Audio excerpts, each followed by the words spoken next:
एकदम डायरेक्ट बोलूं, दिल से बोलूं, आज अपने एक इंसान होने पर शर्म सी आई। शख्सियत सा नाच देखा खुलेआम सड़क पर है?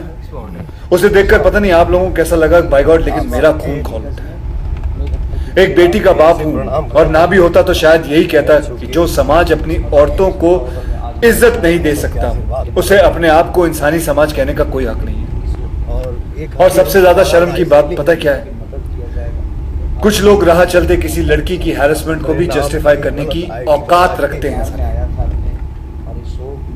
लड़की ने छोटे कपड़े पहने क्यों, लड़की रात में घर से बाहर गई क्यों? अरे शर्म करो यार। छोटे किसी लड़की के कपड़े नहीं, छोटे आपकी सोच, आपकी बहन आपकी बेटी के साथ हो। ध्यान मत दीजिए। ये बदतमीजी करने वाले लोग किसी दूसरे प्लेनेट से नहीं है, ये हमारे यहाँ से ही है, आपके और मेरे जैसे घरों से ही हैं। हम सबके बीच में ही घूमते हैं ये दरिंदे। अभी भी वक्त है, सुधर जाओ।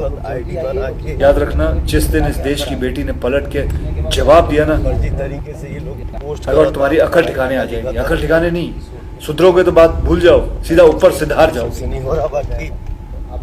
और लड़कियों से भी मैं कुछ कहना चाहूंगा, लड़कियां किसी भी तरह लड़कों से अपने आप को कमजोर मत समझना। अपनी सुरक्षा के लिए पूरी तरह काबिल बन सकती हैं। ऐसी छोटी और आसान टेक्निक्स हैं लड़कों को संभालने के मार्शल आर्ट में। किसी के बाप में दम नहीं कि आपकी मर्जी के बिना आपको हाथ भी लगा सके।